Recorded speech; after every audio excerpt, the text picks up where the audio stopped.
afternoon. Welcome to this masterclass on COVID-19 and education. I am a fellow of the Open Diplomacy Institute, and I was the Y7 2020 French delegate, and I'm going to be moderating this discussion today. So on education and COVID. So we've seen that to limit the spread of COVID-19, most countries around the world have decided to temporarily close educational institutions, which has had major effects on children's achievement, but also some far-reaching societal and economic consequences.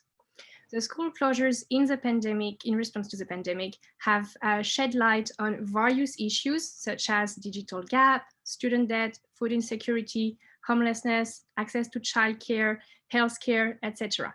So the COVID-19 had acted as a catalyst to reveal or deepen the pre-existing inequalities. So today we will discuss how the pandemic is forcing us to reinvent the education system to ensure equal opportunities for all and to guarantee youth a better future. So to answer this question, we have the honor to welcome two amazing speakers, Ms. Ingjerd Schou, who is a nurse by training, former Minister of Social Affairs and current member and Vice President of the Norwegian Parliament. And also Ms. Ilana Cicurel, lawyer by training. She is currently serving as a member of the European Parliament, sitting on the Committee on Culture and Education. So good afternoon and welcome.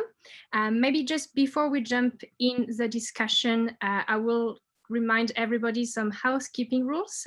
So first, our debates are following the Chatham House rules. So participants are free to use the information that you're going to receive, but you cannot reveal the identity nor the affiliation of the speaker, not of any other participants. That is until we have this maybe later on online, but this is not decided yet.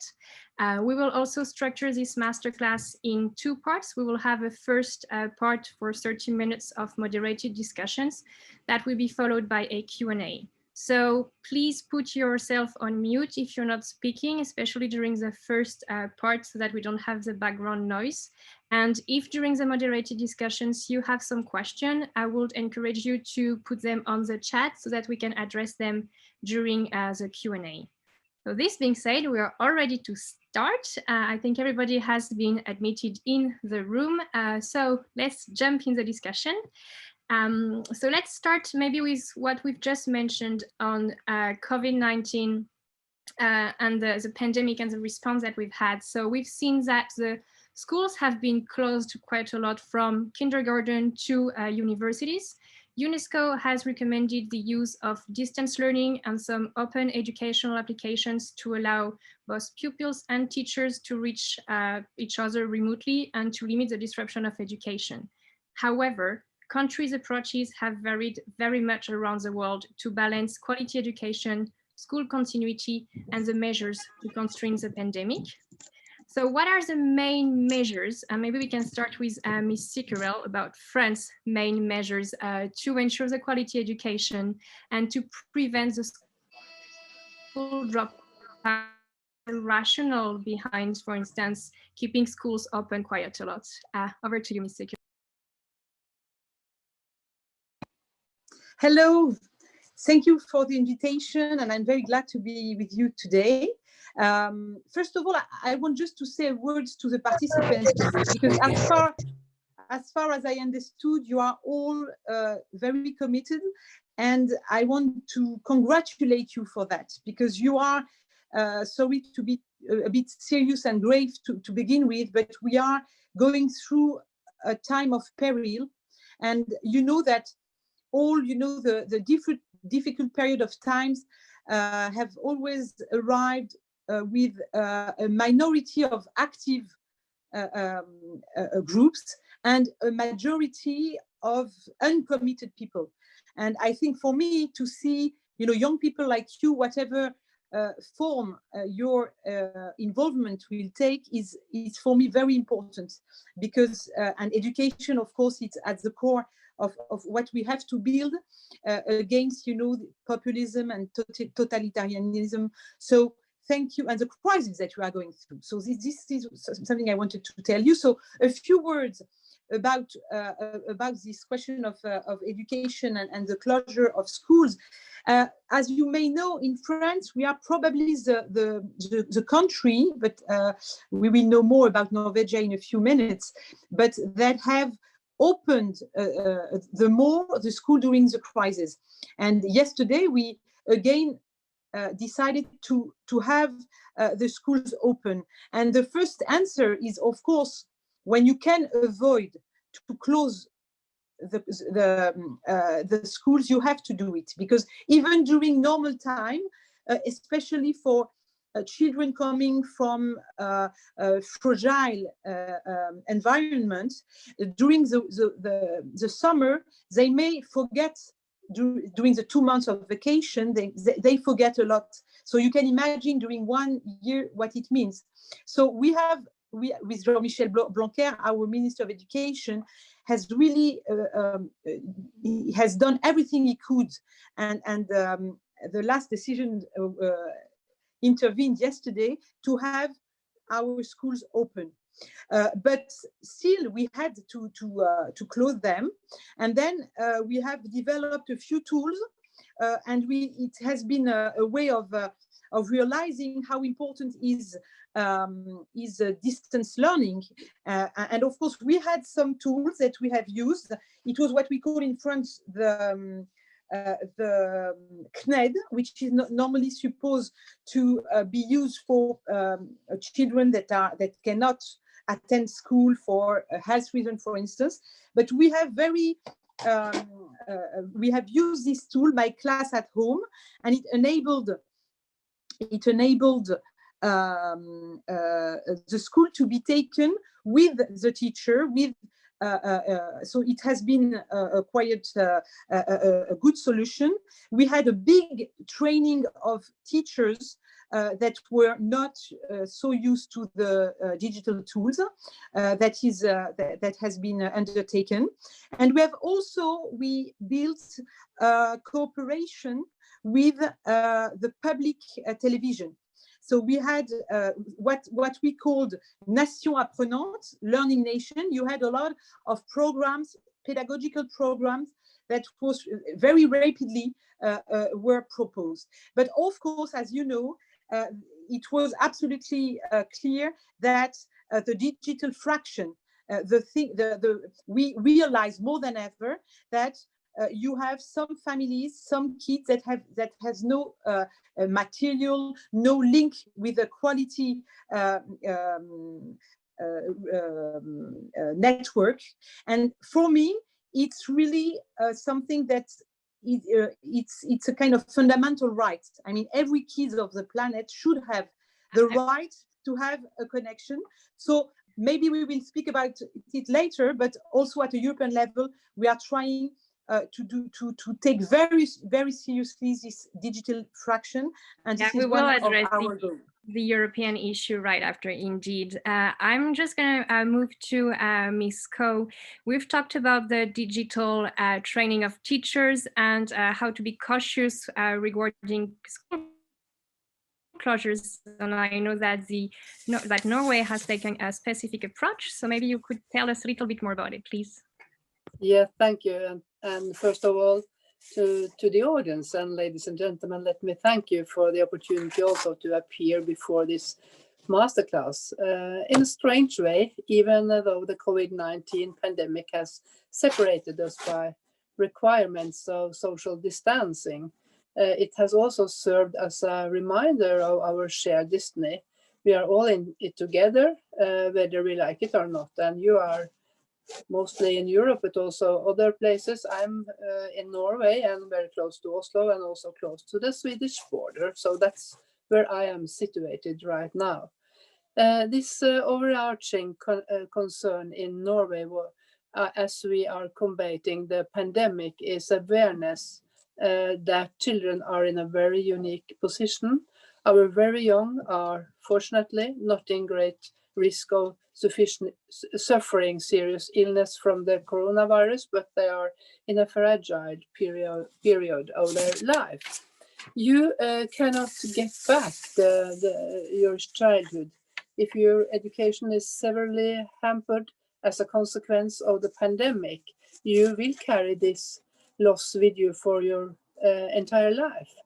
Our health minister and our prime minister have both repeatedly stressed this fact in public addresses they have made to our country's children and youth throughout the pandemic. And they also started in March last year to have specific press conference for children and youth. And this message has been that we understand that you are frustrated, but this will pass. But it's has so far taken a long time. Norway has not been of the nations hardest hit by the pandemic. This is probably due to 3 factors. One, the virus arrived a little later to our country, which meant that we had time to prepare and learn from the response elsewhere. Our populace had time to prepare itself. And the second one, our healthcare system is well equipped and staffed. And the third, people for the most part trusted the government's guidelines and stuck to them. And in terms of kindergartens and schools, we have had a dual system, national general guidelines and local guidelines. In some few periods throughout the course of the pandemic, all children in all ages were kept at home. Strict rules for house visits were also issued. Most of the time, though, the lockdown have been local, depending on the spread of the disease. In terms of national guidelines, the most important consideration has been to make sure the youngest children are prioritized for school attendance. And the reason for this is simple, very simple. We know that the very young children are most at risk in situations where the family is not able to provide the necessary care and protection. And to the greatest extent possible, we have wanted to have the youngest children in school. This has implied that older pupils, not to say university students, have not been prioritized. Schools have adapted to accommodate the youngest children, and I think this has been a wise approach. 3 minutes? Yes, perfect. Thank you.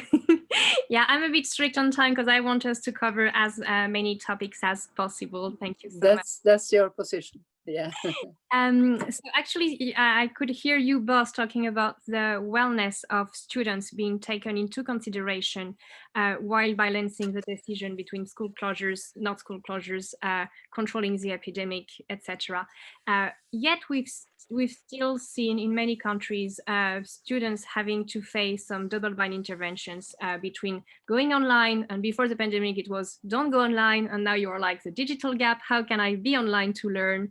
They also had some issues to stay, because they were one of the groups who had to stay in confinement most of the time, and also there were sometimes in some countries targeted as young people spreading the disease, so it was kind of a complicated position for students.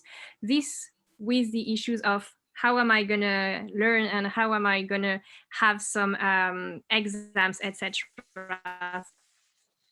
This has had a big impact on students' mental health. We've seen alarming numbers of depression, anxiety, suicide among young people. What are your countries doing, and countries and Europe both, doing for students, for youth, to support them during this crisis and ensure not only the education continuity, but ensure their mental health? Maybe starting with Ms. Cicurel?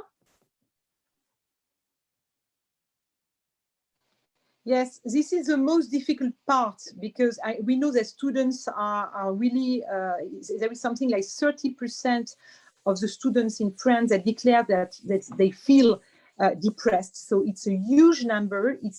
So we have proposed something that of course may seem a little solution, but it's a few days ago we proposed to each student that want to go to a psychologist, he can go freely. And it's less a question of it's also financial, but also maybe from time to time a kind of psychological barrier. I mean, to feel authorized to go and to go to this is very important. But I think that what is important is students are very anxious about their future. And so what we have done in France is a huge investment in the youth, 6.7 billion invested in everything. We are calling this program One Youth, One Solution. And I cannot describe, I mean, all the things that we have proposed, but to give you a very precise example, apprentices, we had 350,000 apprentices last year, and we have 100,000 apprentices this year. So in this context of pandemic, we are very satisfied by this number, because it's and we had really a specific support to encourage companies to continue hiring the apprentices. So this is one example, but this is very important. And I would say that maybe I will come back to this, but we are, and this is going to be announced in a few days by the government, we are very convinced that mentoring, that is to say, young professionals or students that are helping other students, is absolutely key. We are in a world where we have divided societies. We saw it at the events in the Capitol when Donald Trump left, and I think that we think that this is a key tool. It's not the idea to reinforce the mentoring from the youth to the youth is absolutely essential, and it is one of the tools that can really help the kids to have their horizons enlarged. And so maybe I will say a few words when I will develop about the question of how this crisis can lead us to change our model of education. I will come back to this question of mentoring, but I think that this is very concretely one of the tools we had to support the students and the high school students as well in this very difficult period. Okay, yes, thank you. We will definitely discuss mentoring a bit later on. So what I could hear is that France has taken a specific approach, investing a little bit more, broadening the health possibilities for students, especially in this crucial period. Now I'm going to move to you, Mrs. Schou. What did Norway do specifically for students' mental health in this crucial time? Thank you. We are doing several things, but if you ask me if you know the answer, the consequences for the mental health for students that are not able to participate in high school and teaching in the university and so on, we do not know. We do not know the consequences. It's too early to say, but we can prevent in some ways. So I do not think that we can get around the fact that the most important resources for home schooling are, one, it's the parents, of course, but also other students that you can communicate with. Unfortunately, there is no national mandate we can issue to ensure this. This is no exam you can pass to become a certified homeschooling parent. And as I mentioned in my previous response, the general philosophy of the Norwegian response has been to prioritize the young children and youth for actual school attendance to the greatest degree possible. And now Norway is in the second phase lockdown for restriction and we have several actions also. And the first step now to lift restrictions is to priority the children, youth, and students in higher education. In terms of digital learning, this has another benefit. All the children are typically more experienced with digital tools. And Norwegian schools are and also high schools, very well prepared by their high degree on emphasis on such skills in their curriculum from before. And thankfully also digital mastery was high among Norwegian children and youth even before the pandemic erupted. This has been a strong asset in our fight against the long-term consequences of the pandemic. And the same with Norwegian classrooms and teachers. They are very well equipped with the digital tools and the necessary skills to put them to use.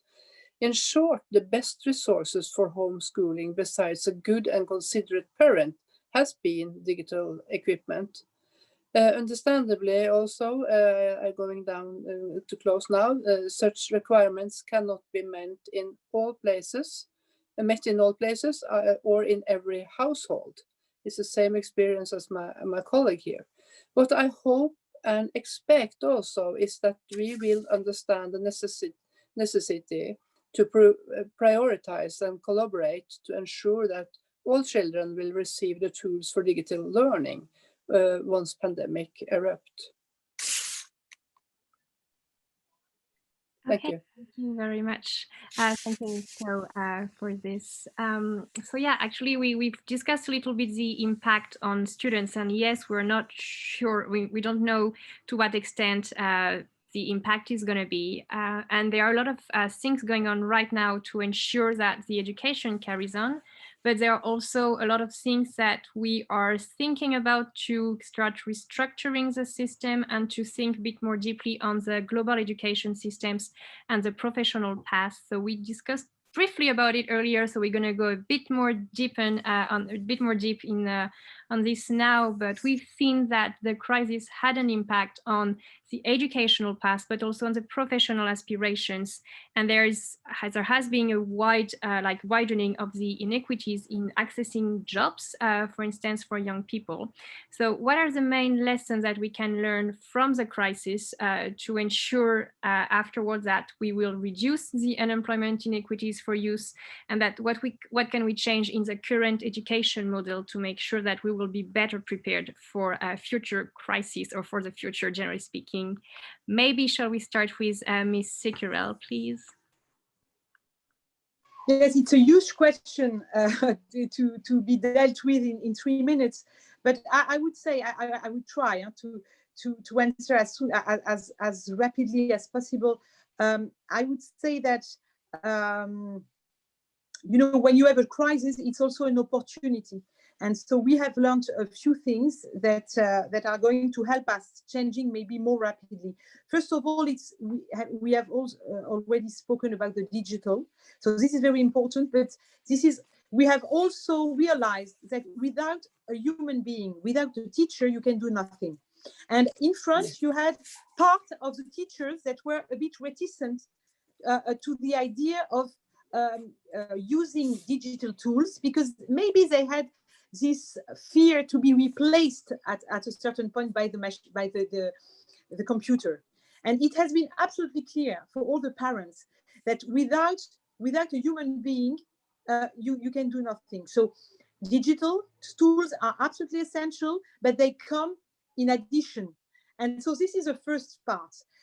Second thing is everything which is linked to soft skills. What are the soft skills? The OCDE has defined the competences of the 21st century. This is communication, innovation, and critical thinking. This is the three main competences that you have. Empathy as well. And you see that in a crisis like the one we are going through, how important it is. It is, school is not only about academic knowledge, it's also about developing all these skills. And I think that it is absolutely essential to have at the core of our educational system this necessity to focus on the soft skills. And I spoke about the mentorat. The mentoring is helping, both the one who is benefiting from the mentorat and the one who is helping the other, because you both are enriched and are gaining in soft skills. And so at the European level, education is not a competence of the European Union, but what I feel in the Culture and Education Commission, we are facing the same challenges, and more education is going, up in the agenda. I want to share it with you. We have something that we are building, that is the Espace Européen de l'Éducation, European Zone of Education. And this is, I'm also telling that everyone of the participants to this conversation is very welcome to think with us this new area that we want to build. And this, in this new area, I am fighting to have, for instance, mentoring to be considered as a key tool to reduce inequalities. All right, thank you very much, Ms. Cicurel. So yeah, developing Europe, developing some countries to countries partnership. I am really excited to talk to Ms. Ko maybe about the how Scandinavia as a whole is dealing with education solutions, because there are usually a lot of connections between Scandinavian countries and also the inclusion in Europe. But really widely, what is your country doing or changing in the education model to reduce unemployment and going towards Europe, to follow on what Ms. Cicurel just said? Thank you. Thank you. My mother is 90 years old. And I asked her about to try to compare the situation today, but it's not possible when she was very young. And they also were pandemic for about 90, 100 years ago. And it does change a lot. And we do not know the future, and we do not know when the next pandemic will arrive. But what we have learned is that we were not prepared. In a way, we were prepared, but we were not prepared either. I think when we look into Scandinavia and how we have dealt with this pandemic, and pandemic is the definition, is that they do not know the borders between countries. So it's possible to cooperate. But when we look into the Scandinavian countries, the health authorities have dealt very, very different in how they have dealt with the pandemic. And it's also going back to how we are organized, both the political organization, but also the other more bureaucratic organization in a way. But very often we see that Sweden are in front when we're talking about the school system, and Norway follow after. But today we can see that Denmark, Norway, Sweden, we are in a kind of common class to learn about the consequences of a pandemic according to children, youth, and students in a way. And I do think that it's too early to say and have conclusions today. But what we know, that somewhat unsatisfactory answer to this is, I'm afraid, that we do not know yet. We do not know the best way of dealing with it. But what we knew and what we know today is that both in schools, the teacher is important, but also the digital knowledge, and how we are dealing with the digital knowledge, and how we organize it in the schools and between schools and up to the central authorities. As we are currently in the middle of the pandemic, there are also very many other uncertainties to ascertain the final outcomes. We do not know the effect of the vaccination.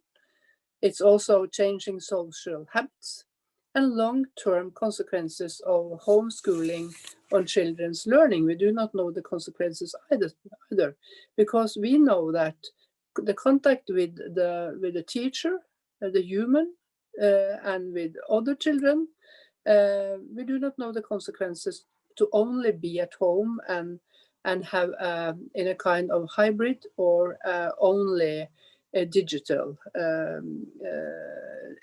education. The only thing we can gauge the future by is to expect that trends that were already taking place before the pandemic will be exacerbated in a way. Among Norwegian youth, we have for some time seen troubling signs, in particular with regards to boys. And boys are dropping out in a much higher degree than girls. The public health among boys has also worsened somewhat in in later years, and this is also parameter in a way that we have to take care of in the future. It is quite possible that the pandemic and its consequences will strengthen already observable developments. We do not know that yet, so we can stop there. Okay, thank you. Well, actually, speaking of gender inequities, maybe one last question before we move to the question and answers, which are populating very quickly in the chat. On gender inequities, we've seen globally, generally speaking in the world, gender inequities rocketing, being even worse than before. Maybe let's start with Ms. Cicurel. We know that France is going to welcome the Generation Equality Forum this year, so there's going to be a momentum for gender equity issues. How do you foresee the changes in the education system to close the gender divide and ensure equal opportunities for all? Yes, to make a link with the crisis, you know, there is two type of feminists, you know, the universalist feminist and the essentialist feminist. So I belong to the first one because I think that we have to fight for the rights of the women as human beings and not as, you know, a specific human. But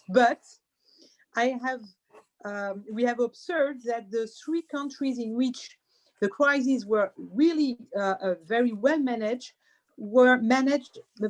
had women leaders. So maybe, you know, there is something of a, so it could, this is the first lesson of the crisis, that women have to be confident in their capacity, and very big capacity, and maybe at a certain point more pragmatic way of managing you know, this type of crisis. And so this is the first lesson of the crisis. So let's empower women to have, you know, to be involved in leadership in general. Second, of course, we have we saw, you know, this digital fraction. 1 European out of 5 is considered himself or herself as not having the basic competence in digital in the digital domain. So this is very serious. It's a lot, and so I think that we have to encourage women, because, you know, it's from time to get involved also in this specific. There is a lot of jobs. There is a lot of interesting jobs in this domain, and there is, you know, the project of a European certification for digital competences. So I think it's very important that women get involved in this type of program, and all what is linked to science. I told you before that more and more I feel that we have common challenges to face, all the European countries. We are speaking a lot about the importance of encouraging women students in the scientific domain, that has proven so important in this period. So I think that also, again, I think that everything related to the mentoring, to the accompanying of vocations is very important, because we have to change mentalities. I am not very keen on, you know, quotas, because I think that I prefer, you know, to empower women. And this is my way of taking this question. But I can testify that this question of empowering and the necessity of empowering women is in leadership and science are very, very present in our conversation and dialogues at the European level. Thank you, Ms. Cicurel. And I'm going to move very quickly to Ms. Schou before we open the floor to questions. Please go ahead. Gender inequities, education, COVID. Yes, thank you. It's also a debate have been in Norway, that the Prime Minister in Norway and Denmark and also you had it in Germany. They were present. They took the leadership, and they were there all the time and talked to the people and were practical also in solutions. We can compare with other countries that the political leader did not take the place, but If I go to the gender gap in Norway, it's the same as in most advanced country. And in Norway, women are less represented in executive position and have a lower median income. It's the same. Education in Norway is highly gendered, with women opting for concerned education paths, such as humanities and health professions. Men are more represented in certain manual employments. And even though Norwegian women are seeking higher education to a higher degree than men, the wage gap just still exists. And there are concrete issues with regard to men, though. Boys are dropping out from secondary education to a higher degree than girls. There is also a growing grade gap where boys on average score lower than girls. And I believe also that a similar pattern is visible in many advanced industrial countries. And in my opinion, and from what we can infer from research, several things need to be done. There are more than one challenge facing us.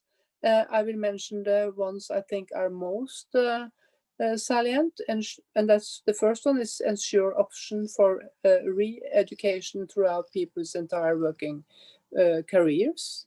And the others is find way to ensure better representation across industries and boardrooms and workplaces for women and men.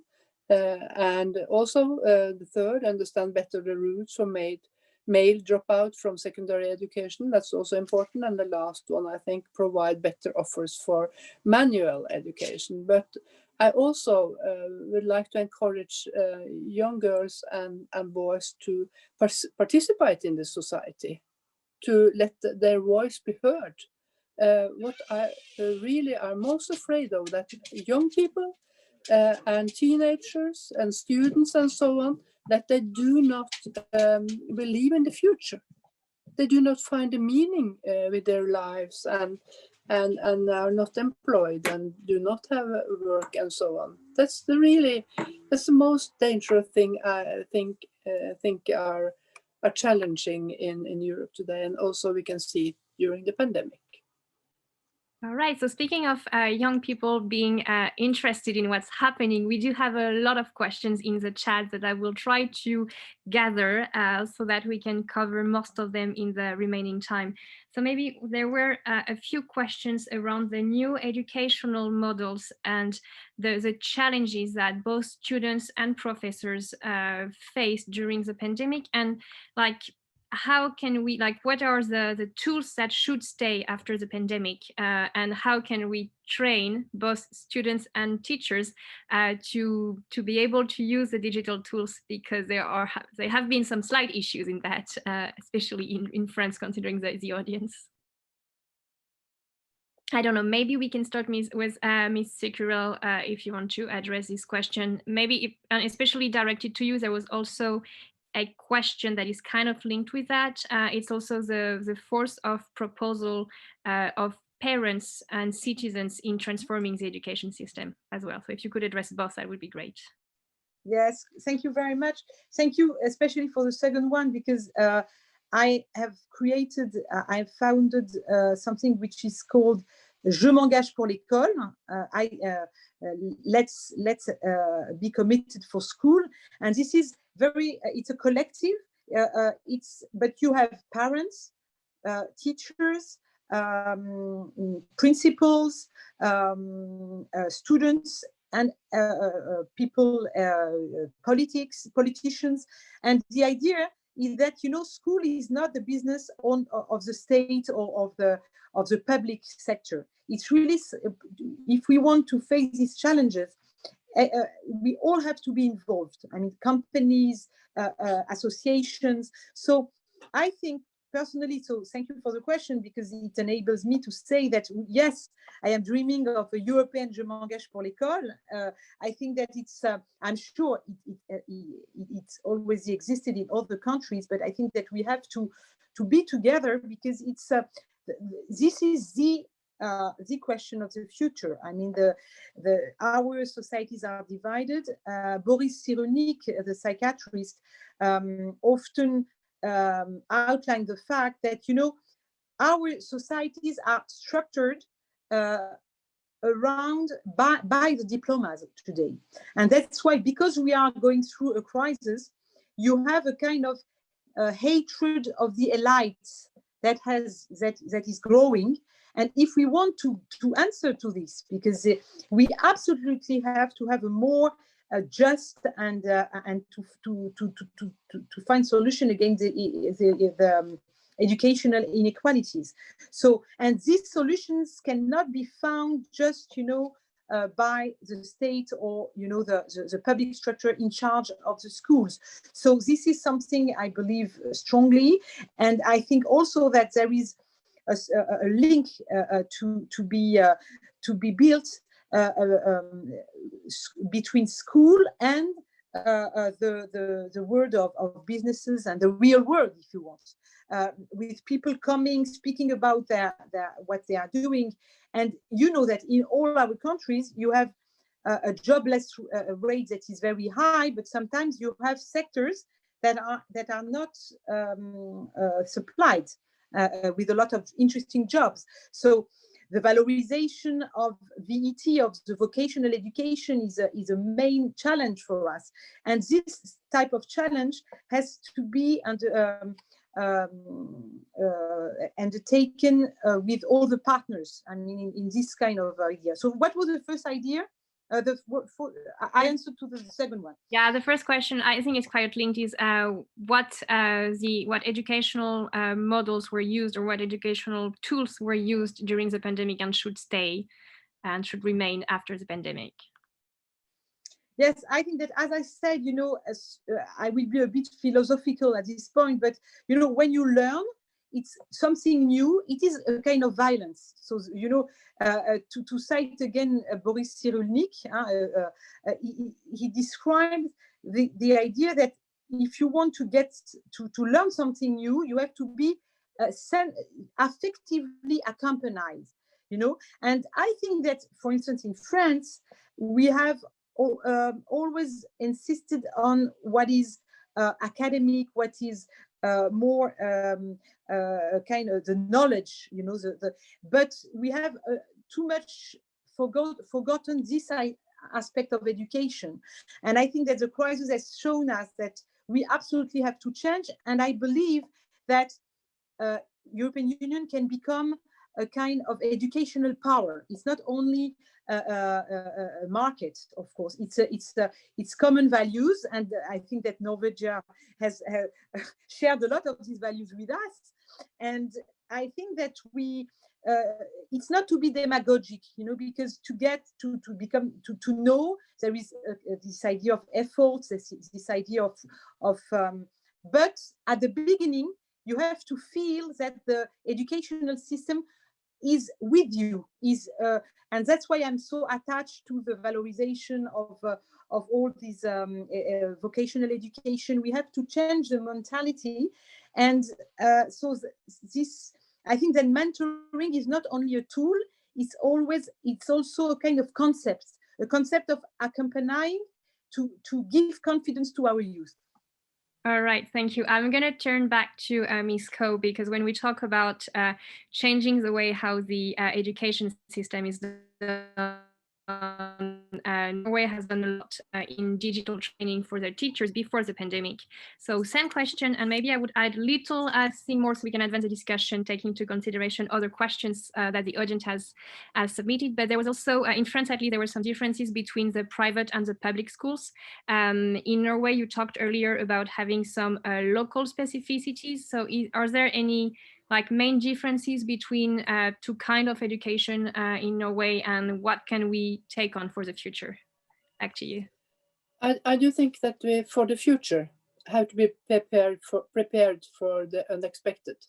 That's the main thing to learn, because I do not think that solutions are on only one level. And I do hope that authorities in all the countries that have been affected about the COVID-19 and the pandemic situation really take into consider that they have to look into how to be prepared for future, that you do not know what the future brings. And I think that's about both the public but also the private sector. And I do think that there have to be a national strategy where you really deal with how to deal with the unexpected situation in education, for example, also in health, but other sectors, and also a strategic investments in how to use technology to solve specific situation when it's coming to education, for example. You have to invest in technology. There's a big difference between countries. And it's also a big difference between how people react and the knowledge about the population in the country. But what we see in Norway today, that many are really dealing with technology and also with virtual solutions, whether you pay on your mobile phone or you're learning and listening to things on your mobile phone or your iPad or your computer and so on. But to really have these investments in technology, that you can also deal with unexpected situation. And I think that's a responsibility yes, it's for the state, because the national strategy about how to invest in technology, find solution that also suits how you are dealing with the school system on regional level or on community levels. I think that's a national task. It's a national task, but the solutions to deal with it, that's the community in the close relationship with parents, with pupils, with children, also including the kindergarten, of course, and up to the higher education. And that's a national, I think it's a national task. It's for the parliament, but the solutions in meeting and in contact with the teachers and students, that's a community's task. Okay, thank you. Okay, thank you. Well, I'm afraid we're going to have to reach to a conclusion because we are running on a very tight schedule with the candidates going to negotiation sessions at 3 p.m. sharp. So I am sorry for those who may not be able, who haven't seen their questions addressed. I'm thinking especially of the question on refugee. I'm really sorry about that, but we do have to come to a conclusion right now. So I would like to thank the speakers and the audience about this amazing discussion.